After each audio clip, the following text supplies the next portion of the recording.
হচ্ছে Kalyani B15 library কাম social সেন্টারের উদ্যোগে আজকের এই রবীন্দ্র জয়ন্তী আমরা কিন্তু দুটো স্টেজে করি। কল্যাণীর B/15 লাইব্রেরি কাম সোশ্যাল সেন্টার 9 এবং 11 মে বিভিন্ন অনুষ্ঠানের মধ্য দিয়ে রবীন্দ্রনাথ ঠাকুরের 164তম জন্মদিন পালিত হলো। ওই দিন সন্ধ্যায় ঋত্বিক সদনে ডক্টর পারুল দত্ত স্মৃতি স্মারক রবীন্দ্রসঙ্গীত প্রতিযোগিতা অনুষ্ঠিত হয়। 11 মে সন্ধ্যায় বিচিত্র অনুষ্ঠানের মাধ্যমে এই অনুষ্ঠান আয়োজন হয়। রবীন্দ্রনাথের রচনার উপর বিভিন্ন স্বাদের গান, কবিতা, আবৃত্তি, গীতি, আলেখ্য প্রভৃতি দিয়ে সাজানো ছিল সমগ্র অনুষ্ঠান। রবীন্দ্রসঙ্গীত প্রতিযোগিতার সফল প্রতিযোগীদের এই অনুষ্ঠানে শংসাপত্র ও স্মারক প্রদান করা হয়। প্রথম ফেজ মানে 25শে বৈশাখের দিন সকালবেলা আমরা করেছিলাম বসে আঁকো প্রতিযোগিতা, আর সন্ধ্যেবেলা আমরা ডক্টর পারুল দত্ত স্মৃতি সঙ্গীত প্রতিযোগিতা করেছিলাম। এটা হচ্ছে জন্মজয়ন্তী। সেটা কি এই যে যারা অংশ নিল তারা কোথাকার? অংশ যারা নিয়েছে তারা এই পাড়ারই প্রায় 400টা ফ্যামিলি। একসময় আমরা যখন প্রথম ছিলাম মাত্র 100টা ফ্যামিলি, কিন্তু এখন অ্যাড হওয়ার প্রায় 400 ফ্যামিলি তারা এসছেন। এবং সবচেয়ে আনন্দের বিষয় 70টা ফ্যামিলি থেকে যারা কিছু পারফর্ম করতে চায় সবাইকে এখানে সুযোগ দেওয়া হচ্ছে। অনেক কচি কাঁচা মহিলারা এবং মানুষেরা সবাই এখানে এসছে। বিভিন্ন জায়গায় লাইব্রেরি রয়েছে যেগুলো রুগ্ন দশায়, আপনাদের লাইব্রেরি কি পরিস্থিতি? লাইব্রেরির কথাটা ভালো কথা, মানে আমরা যখন লাইব্রেরি করি এটা হচ্ছে মানে 1968 সালে রেজিস্ট্রেশন হয়। লাইব্রেরিটা মেন, কিন্তু লাইব্রেরির সঙ্গে আমরা দেখলাম সোশ্যাল ওয়ার্ক করার নাম দিলাম লাইব্রেরি কাম সোশ্যাল সেন্টার। আমাদের কিন্তু তখন একমাত্র দুটো লাইব্রেরি আশপাশে ছিল, একটা জেটিয়া আর একটা তারপরে আমাদের যে লাইব্রেরি ছিল আমরা কিন্তু মানে প্রতি 3 মাস অন্তর নতুন নতুন বই কিনতাম, দারুণ কালেকশান এবং পাঠক দারুণ। আমরা সপ্তাহে 3 দিন ছিল, সেটা হচ্ছে বুধবার, শনিবার, রবিবার। কথাটা যেটা আপনি বললেন, বর্তমান পরিস্থিতিতে পাঠক কমে যাচ্ছে। অদ্ভুত ঘটনা, তখন আমরা বই দিতে পারতাম না, ওই বইটা 2-3 বার থাকতে পারে তাকে বলতাম লেখকে তোমরা দিয়ে দাও। এখন ঘটনাটা উল্টো হয়ে গেছে, এখন কিন্তু আমরা পাঠক পাচ্ছি না। বর্তমান প্রজন্ম একদম মোবাইলে আসক্ত, যেখানে আপনাদের সময় বা ওই সময়কালে বই পড়ে মানুষ সময় কাটাতো বা লিখতো, এখন দিনে দিনে যেন সে বিলুপ্ত পাচ্ছে। তবে লাইব্রেরি কি খুব মানুষকে সেই জায়গা ফিরিয়ে আনতে পারবে বলে আমরা যে কথাটা বলছি চেষ্টা করছি। আবার নতুন করে আমরা কিছু বই আনছি, আমরা বাচ্চাদের বলছি তোমরা আসো। আমরা যদি বাচ্চাদেরকে দিতে স্টার্ট করি এই জায়গাটা, আমার মনে পড়াশোনার ব্যাপারটা, তাহলে মনে হয় আস্তে আস্তে হয়তো হবে। কেননা এখন বই পড়ার ব্যাপারটা নেই, সবাই এখন মোবাইল। ফলে কিন্তু ওদের মানসিক অবস্থা খারাপ হচ্ছে। লেখাপড়া ছাড়াও খেলাধুলার মধ্যে থাকছে না, এটা বড় সমস্যা। সরকারি সহযোগিতা ছাড়া কি আগামী দিনে এই লাইব্রেরিকে সেই জায়গায় কথা বলি, আমরা কিন্তু যখন 68 সালে করেছিলাম তখন থেকে সরকার আমার পেছনে, আমি সরকারি সাহায্য নিইনি। তার একটি কারণ, তাহলে আমাদের হাত থেকে দেখা যাবে ওটা হয়তো রাজনৈতিক বলতে কোনো দ্বিধা নেই, রাজনৈতিক জায়গায় চলে গেল পর আমাদের এই যে 15 নম্বরের এত অধিবাসী এই লাইব্রেরিকে কেন্দ্র করে আমরা সব কিছু করছি, তাহলে আমরা পারবো না। মানে কোনো রাজনীতি ব্যাপার আমরা একা কোনো সরকারি সাহায্য এই জন্যই নিই, যদি না কোনো সময় আমরা ওটার মধ্যে ঢুকি। এই অনুষ্ঠান কি প্রত্যেক বছরই আপনি এইভাবে করেন? আমাদের যেটা 1980 সালে প্রতি বছর হতো, এরকম বড় আকারে হতো। মাঝে বেশ কিছুদিন ওই যে কথাটা আপনি বললেন না, মানে সবাই একটা কোনো অ্যাপাথি, লাইব্রেরিতে না আসা, মানে যা হয়। তারপর আস্তে আস্তে এখনই পরবর্তী প্রজন্মের বেশ কিছু মানুষ মানে যারা এসছেন তারা প্রত্যেকে এত উদ্যোগ নিয়ে এটা করেছেন। আশা করি মানে পরবর্তীকালে প্রতি বছর আমরা এই প্রোগ্রামটা করতে চাই। মানে নতুন করে আবার সাড়া পাচ্ছেন? একদম ভীষণ সাড়া পাচ্ছে। মানে আমরা কল্যাণীতে প্রথম বসে আঁকো প্রতিযোগিতা করি 1970 সালে, এবং প্রথম তারপরের থেকে চলতে ছিল, তারপরে ইদানিং বন্ধ ছিল। এবারে যেটা হয়েছে প্রথম, প্রায় 130-35টা ছেলে মেয়ে বসে আঁকো প্রতিযোগিতা ছিল, সঙ্গীত প্রতিযোগিতাও ছিল, এবং তারপরে আজকে তো অনেক মানুষ একদম জাঁকজমক আকারে এই যে রবীন্দ্র জয়ন্তী পালন করতে সাধারণত এভাবে চোখে পড়ে না যে এলাকা ভিত্তিক প্রোগ্রামে। এটা খুব ভালো জিনিস। আজকের দিনে আজকে ছিল মাতৃ দিবস, সেটাকে হঠাৎ গত পরশু দিন আমাদের মহিলারা এরা উদ্যোগ নিলেন যে আমরা রান্নাবান্না করতে পারবো না, আমরা এখানে যেহেতু প্রোগ্রাম করবো তাহলে খাওয়া দাওয়া হবে।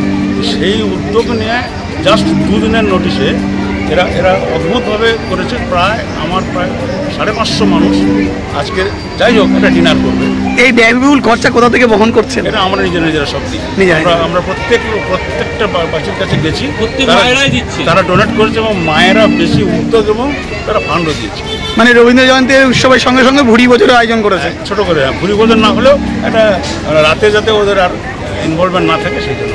আপনার নাম পরিচয়? আমার নাম পরিতোষ সেনা। আমি ওই সেই 68 সালের প্রথম থেকেই আছি এই ক্লাবে, অ্যাক্টিভ মেম্বার আছি। লাইব্রেরির কোনো নামকরণ আছে? লাইব্রেরি কোনো নামকরণ? লাইব্রেরি ওই যে লাইব্রেরি কাম সোশ্যাল সেন্টার, এটা হচ্ছে আমাদের নাম। পৃথিবীর 3 ভাগ জল 1 ভাগ স্থল, তাই পানীয় জলের অভাব নেই, কিন্তু বিশুদ্ধ পানীয় জল একটাই, বৃষ্টি অ্যাকোয়া। প্রতি ফোঁটায় আনে তৃপ্তি, মেটায় তেষ্টা। বৃষ্টি অ্যাকোয়া, বিশুদ্ধ পানীয় জল।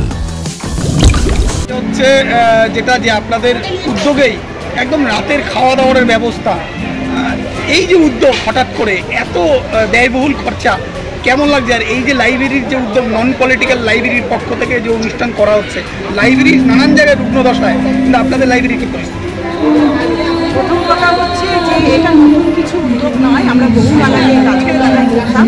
কিছুটা সময়ের জন্য আমরা হয়তো স্থিমিত ছিলাম, কিন্তু আবার এখন আমরা পাড়াতে যে এক দল এক ঝাঁক নতুন রূপ পেয়েছি, নতুন উদ্যোগী মানুষ পেয়েছি, তারা প্রত্যেকে তাদের মানে কি বলবো, সেখানে মাথার চুল থেকে পায়ের ঘাম ফেলে তারা এটাকে এত সুন্দর করে করেছে।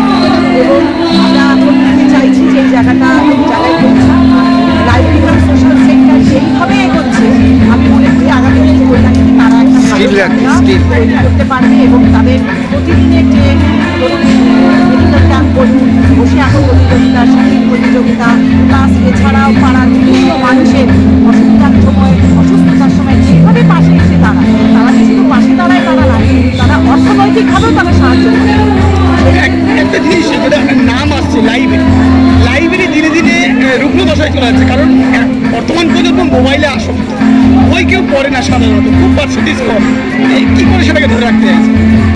লাইব্রেরিটা তো একটা চিরন্তন ব্যাপার, যে একটা সময় আমরা বইয়ের মধ্যে থেকেই ছিলাম, এখন হয়তো ইলেকট্রনিক্স মিডিয়ার জন্য আমাদের বই পড়াটা কমে এখন তবু আমরা চেষ্টা চালিয়ে যাচ্ছি আমাদের লাইব্রেরি সোশ্যাল সেক্টরে এই কাজটা আমরা চালিয়ে যেতে পারি। সেই কারণেই আমরা অনন্য, আমরা আলাদা, আমরা বলে না আমরা যৌবনে বিপুল, একসাথে আমরা লড়াই করে এই চলে যাওয়া জায়গাটাকে, ঐতিহ্যটাকে ধরে রাখার আমরা প্রত্যেকে যা আমাদের আশেপাশে সবাই দেখছে, আমরা হাতে হাত মিলিয়ে মহিলারা সেটা করি। এটা কোন জায়গার আপনার নাম? এটা হচ্ছে B15 কল্যাণী লেখক। আপনার নাম? আমার নাম নদিয়ার সবথেকে বড় English medium school JRS public school, প্রায় 35 বিঘা জমির ওপর গড়ে উঠেছে বিশাল ক্যাম্পাস। নার্সারি থেকে শুরু করে উচ্চ মাধ্যমিক, ITI college, law college, BEd college, ভর্তি চলছে জেআরএস পাবলিক। ব্যালকনি বা সিঁড়ির রেলিং, মডিউলার কিচেন বা ড্রয়িং রুম, এক কথায় আপনার স্বপ্নের বাড়িকে করে তুলুন আরো সুন্দর।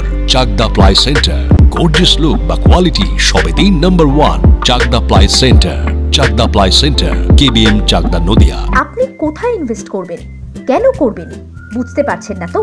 সঠিক গাইডলাইন পেতে আজই আসুন নদিয়ার চাকদাতে নিবেদিতা প্রাইভেট লিমিটেডে। Nivedita private limited, marketing and distribution service. ঠিকানা KC Dutta road, Uttar Ghoshpara, Chakdah, Nadia. Chakdah aluminium centre, ply, কাঁচ, laminates, kitchen fittings, door lock, window ও অ্যালুমিনিয়ামের খুচরো ও পাইকারি বিক্রেতা। Chakdah aluminium centre, Purbalalpur 50 number রেলগেটের পাশে, চাকদা, নদিয়া। হোমওয়ার্কটা করেছো? হ্যাঁ স্যার। এ বাবা, ভুল করেছো কেন? চোখে কেমন ঝাপসা দেখছি, লিখতে আর পড়তে খুব সমস্যা হচ্ছে। চাকদার মডার্ন অপটিক্স থেকে ভালো চোখের ডাক্তার দেখিয়ে নাও। প্রতিদিন প্রকৃত চোখের ডাক্তার ও দৃষ্টি বিশেষজ্ঞ মডার্ন অপটিক্স, চাকদা। নদিয়া জেলার সবথেকে বড় বিল্ডার্স চাকদার মা মনসা বিল্ডার্স, রড ও সিমেন্টের পাইকারি ও খুচরো বিক্রেতা। মা মনসা বিল্ডার্স, পদ্মবিলা, চাকদা, নদিয়া। ভাবছেন 3 স্টার ক্যাটাগরিতে কাটাবেন? রুম রে মাত্র 1500 টাকা থেকে স্টার, খাওয়া দাওয়া রিজনেবল প্রাইস। নদিয়ার একমাত্র 3 স্টার ক্যাটাগরি হোটেল এনবি সোনার বাংলা হোটেল, কল্যাণী এইমসের ঠিক উল্টো দিকে, কল্যাণী, নদিয়া। Samsung, Jio, Realme,